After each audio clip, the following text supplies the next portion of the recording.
social media online family. Today we're talking about building trust.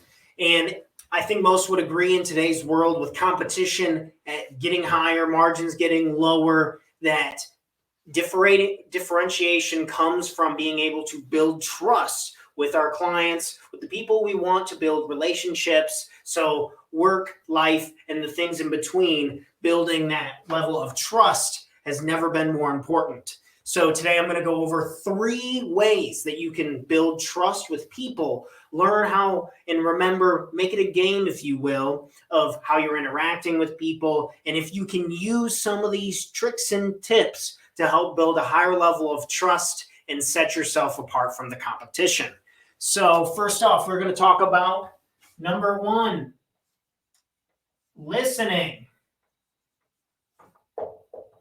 Being able to listen to your clients, being able to listen to the person you're trying to get to know will help establish that trust. And essentially, there are 3 levels to listening, and we'll quickly go over the 3. Number 1, think of the first level of listening is that most of us are stuck within this on our day-to-day. This is how we've survived over time over the last 1,000 years, and that is how we return it or critique it to ourselves. To give an example, your friend is telling you about the math test that they just failed.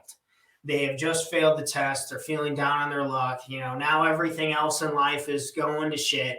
And they're explaining this to you and what's going on with them. And you can't help but think about how you recently had an English test because you're bad at English. And you can't help but think about how you felt when you failed that English test. You can't help but re-envision like what was going on that day. So that's when you're listening to somebody and you can't help but you're turning it back into your own experiences. This is great for learning, for survival, and kind of that personal development side of things. It's good for that on the learning aspect, but it's terrible from their end because people don't really care about you and your problems within it. Sadly enough, that sounds blunt, but very true.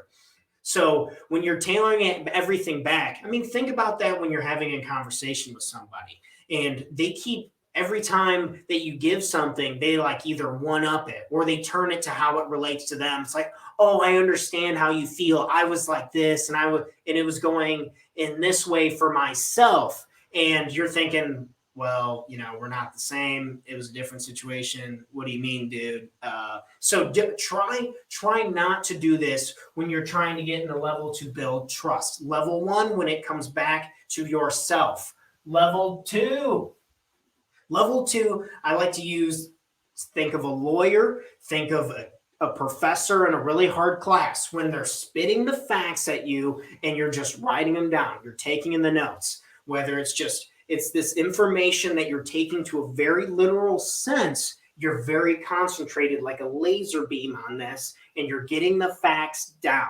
And you can repeat back to them what you're saying. You know what they're saying, but you're excluding it because you're using this for information for the future, such as with the teacher example, you're going to use it for a test. And you need to be very precise and know exactly what they are saying. Level 2. Level 3 is where the trust is really built. Level 3 is environmental listening. This is when you're not only taking in kind of what they're saying, you're more so concerned on how they're saying it. Where's the emphasis? Their body language, how they're moving. Are they kind of pausing on something and something's being a little heavier versus something that's making them smile and lighter and excited and that they're really interested in. And then you're taking that in through the whole everything, not just the words, but how they are physically appearing in their tonality within what they're saying. And then you can do things in level 3, things that you can kind of go a little further to build on that. You can show appreciation.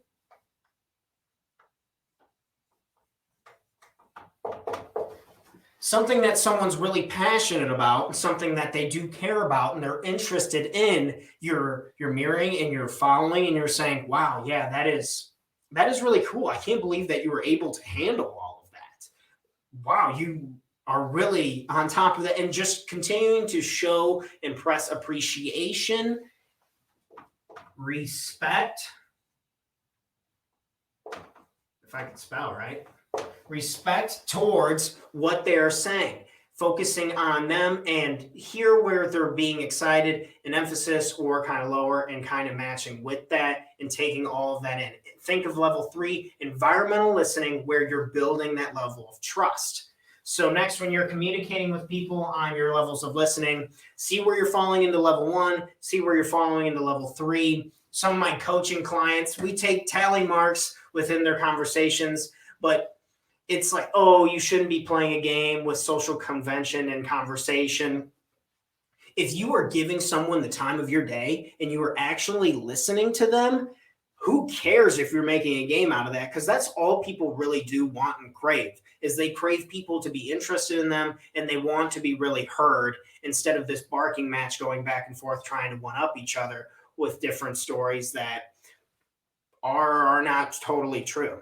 So think of that. Remember, when we are trying to build trust with our clients, build new relationships, better understand our family members, strengthen our relationships with our spouse, go into level 3, because that's when sincere appreciation and respect will follow, thus helping build more trust.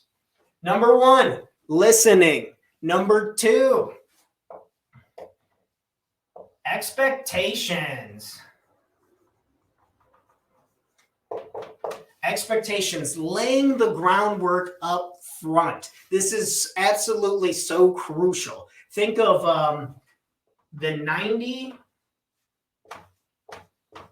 rule. 90% of the process is done. 90% is in the first 10% of the process. So laying out the expectations up front, being very clear with everyone. So an example would be, think of the last time you were working with your boss and they were saying something to you, you got to be doing this and you kind of got to be changing this, and you're just nodding your head, yeah, that's fine. Yeah, that's fine. I'm here, I'm with you. And you just want the conversation to get over.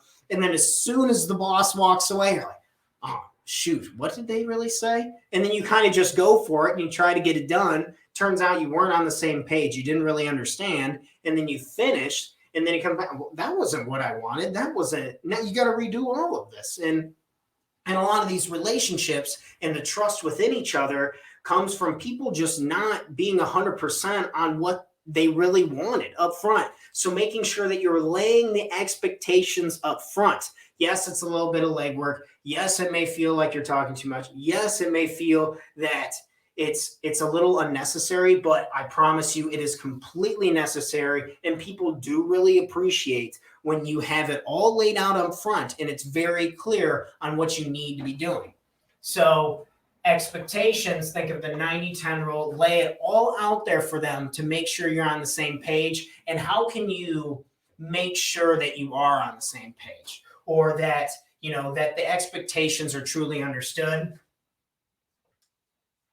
Repeat back to me. Repeat back to me what you heard from me. In my coaching sessions, I do a first one up front for free, because we got to gauge if you like me and I like you. And the expectations on the work ethic, the strategy, and all that stuff has to be laid out up front, because I don't want to waste your time. I don't want you wasting my time.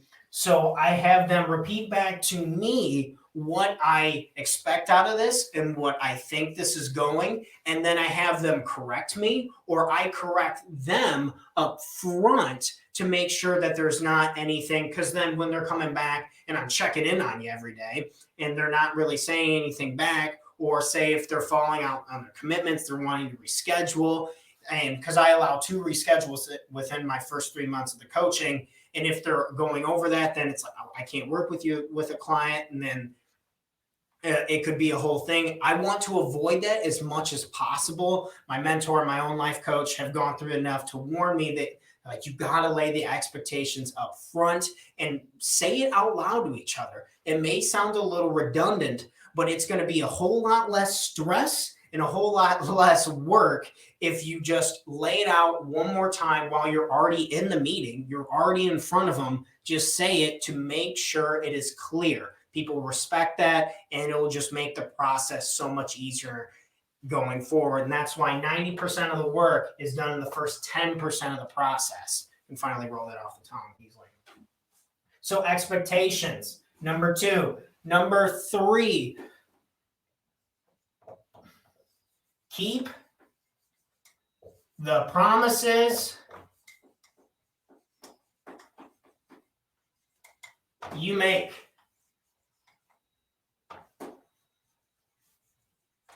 Keep the promises that you make. You must under promise, over deliver. We've heard a lot in business, and it is very incredibly true. If you are not 100% sure on something, make sure that you are saying that, because there's too much competition. There's too much information. It's too hard to cover up with your bullshit anymore. So just don't do it. And understanding that how you can say if you say you're going to do something and you do it, and you say you're going to do something and you do it again, what is that person going to do? They're going to trust you more over time.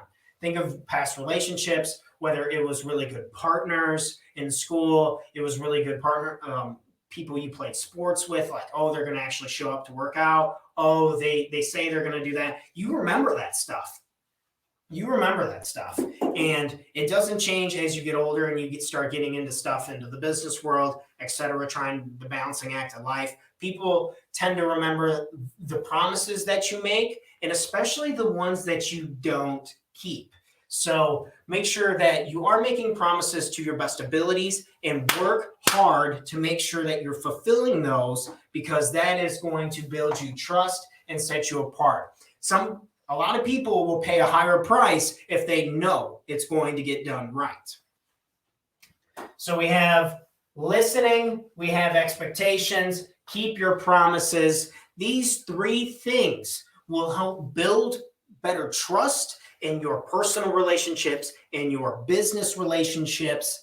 I hope this was helpful. I use this within my own life with my family. I use this within the community I've created with my coaching clients. So if you find any of this useful and you're curious about more on what I do myself, I work with small business owners, entrepreneurs. Think of the people who only eat what they kill. I help them maintain a better balance within life, whether it's putting the foot on the gas pedal or on the brakes, with certain exercises, content, and tips and tricks that we use that I've created over the last year or so. So I'm excited. I hope this was helpful again with the building of trust. Use it in your own life. Make a game out of it if you will. And until next time.